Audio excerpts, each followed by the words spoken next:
cette semaine. 86. 86, bro. 86. De quoi ça parle, d'Elysée? C'est quoi? Bro, that shit is so fucking good. J'écoutais cette émission-là en reculons, parce que je ne savais pas quoi écouter. Puis, bro, c'est tellement bon. Ça se passe sur 2 saisons. En gros, là, c'est. Bon, c'est l'anime, fait que c'est complexe, là. Fait que je vais essayer de le simplifier le plus possible. Mais en gros, il y a une région du monde, une région du monde où est-ce que toutes les personnes qui habitent la région sont genre yeux bleus, cheveux. Ben, ils ont genre les yeux animistales, là, tu sais, genre l'espèce de. On va dire yeux blancs, cheveux blancs, OK? Yeux argentés, cheveux argentés. On va faire ça comme ça, OK? C'est que c'est une société où est-ce que tout le monde habite là-dedans. Puis genre, tout le monde là-dedans est très heureux. La pauvreté n'existe pas. C'est comme une société parfaite. Et essentiellement, il y a une propagande à la télévision où est-ce qu'il parle d'une guerre. Puis genre, la guerre, il y a zéro casualties. Tout le monde vit, tout le monde vient. Puis tu ne sais pas trop d'où vient l'ennemi. Le jeu est axé sur une fille qui fait partie de l'armée. Parce que genre, son père était général, son oncle est général, puis son père est décédé. Et donc, cette fille-là, c'est une handler. Puis tu comprends que la guerre, effectivement, a lieu. Puis la guerre se fait contre des robots automatisés qui, essentiellement, attaquent la ville dont ils font partie. Et là, tu comprends qu'il y a comme une zone buffer autour de cette île ou cette section du monde. Il y a une zone buffer. Et dans cette zone buffer-là, eh bien, il existe tous les gens qui sont comme tout le monde, là. Je veux dire, noir, blanc, machin, cheveux blonds, cheveux gris, cheveux roux. Et tous ces gens-là sont, en gros, des enfants soldats qui, genre, qui pilotent des mechas et qui se battent contre cet envahisseur automatisé puis qui meurt, genre, à coups de 1000 par jour. C'est vraiment un chaos, genre. Fait qu'en gros, ce qu'ils ont fait, c'est comme ils se sont tous mis sur le beau petit patelin, ils se sont tous protégés, puis ils envoient tout le reste du monde contre l'ennemi. Première saison se concentre sur la Handler et le 86, qui est genre son squadron. Au début, son squadron sont genre 30, à la fin, ça finit son 5. Donc, il y a beaucoup de personnes qui meurent, évidemment. Et dans le squadron, ben, tu as un personnage que, bon, il y a une relation entre elle et le handler. Tout ça se fait à distance, bien sûr, parce que elle leur parle à travers des micros et des machins. Là. Puis bon, animé, t'as animé, ils développent une relation. Il y a elle, comment qu'elle voit essentiellement la guerre à travers les yeux de ces personnages-là.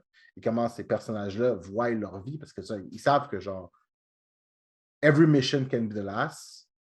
Tu sais, genre, comment est-ce que tu fais pour profiter des petits bonheurs de la vie? Comment tu fais pour éviter de te tirer une balle, genre, pour pas tomber dans le suicide, dans tous ces machins-là. Fait que, tu sais, c'est vraiment, pour de vrai, c'est super bien. Fait que puis ce qui est vraiment bien, c'est que la première saison se concentre sur eux autres, puis leur avancée dans le territoire ennemi. Et à un moment donné, la fille, tu comprends que faut qu'elle se débarrasse de son squadron, puis voilà. Puis la deuxième saison, c'est encore une fois le même squadron, mais je veux pas nécessairement m'avancer là-dedans parce que c'est les gens qui veulent l'écouter. Mais pour de vrai, là, no shit, j'ai fini l'épisode hier. Là. Genre, c'était 20. C'est quoi, c'est 23 épisodes hier. J'ai fini l'épisode, man, j'avais les larmes aux yeux, je comprenais pas pourquoi. C'est une fin. La fin est d'une beauté, mon gars. Là. Puis les éléments, là, c'est tellement bien pensé. Là. Il y a des finesses, là, mais des finesses dans autant l'introduction, le ending, les titres, essentiellement, c'est comme une conversation que tu comprends. Parce qu'à un moment donné, le titre est sur un fond noir, le titre est sur un fond blanc. Fait que tu comprends que les titres, au fur et à mesure des épisodes, tu comprends que c'est une conversation. C'est d'une beauté, là. C'est fignolé, mon gars. Là. C'est beau. La soundtrack est excellente. Le character development, que je pensais qu'elle allait être overly cheesy, n'est pas overly cheesy parce que c'est des enfants soldats, right? Fait que quand ils arrêtent et qu'ils se parlent, ben ils se parlent. C'est des enfants soldats, Chris, je veux dire. Tout leur concept de genre l'amour, pulsion sexuelle, ils n'ont rien à battre. Là. Everyday can be last. Fait que, leur relation avec la vie, leur relation avec leur frustration, puis genre entre eux autres, quand un personnage meurt, puis qu'ils sont comme ils doivent revenir à la maison, puis ça leur tente pas. En tout cas, c'est d'une beauté, mon gars. Là. C'est vraiment, vraiment, vraiment excellent. C'est un petit bijou. Puis ce que j'ai vraiment trouvé super cute, c'est que c'est l'épisode, l'émission s'appelle 86. Quand le dernier épisode est comme sorti cette semaine. C'est que là, j'écoute le dernier épisode. Et là, ça donne en même temps qu'on est rendu au 86 épisode d'Attack of Titans, qui est selon moi le deuxième level, le premier level of epicness. Fait que j'étais comme juste, those are the signs. The universe is giving me signs. Mais pour de vrai, 86, man. C'est un On dirait que tu veux me décrire Gundam Iron-Blooded Orphans. Ah, oui, il y a des parallèles, mais c'est même pas comparable. C'est même pas comparable. Parce que tu vois, l'affaire qui arrive, c'est que si dans Orphans, tu sais, il y a l'espèce de personnage qui est super stoïque, là, qui est super stoïque, qui est pas proche de ses émotions. T'as le même personnage dans 86, mais à un moment donné, il s'ouvre. Tu comprends pourquoi il est comme ça. Puis il cherche lui-même à essayer de changer sa façon d'être à travers les saisons. C'est génial. Apparemment, il est supposé avoir une troisième saison à Berlin. Je suis comme le studio de. C'est basé sur les light novels, fait que les livres sont là. Ça peut durer vraiment, ça peut perdurer longtemps. Je suis all in. All in. C'était génial. Est-ce qu'il est dub? Oui, il est même dub en portugais, je pense. Juste pour toi. Juste pour toi. Mais dude, c'est bon, c'est bon, c'est bon, c'est bon, c'est bon. C'est vraiment, vraiment.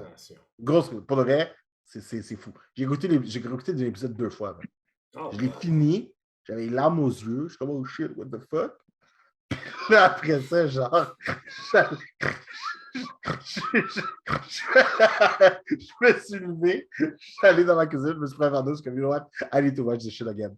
I need to watch this shit again. Puis là, Est-ce que tu l'as écouté avant ou après The Autumn Project? Oh, après, d'autres. Quand j'ai fini The Autumn Project, je suis comme, I need some. J'avais besoin de palate cleanser. For real, bro. For real. J'avais besoin d'un palate cleanser. Je me suis mis sur 86. Puis j'ai comme. Wow. OK. Grosse recommandation pour 86. Ben, on va essayer de regarder ça.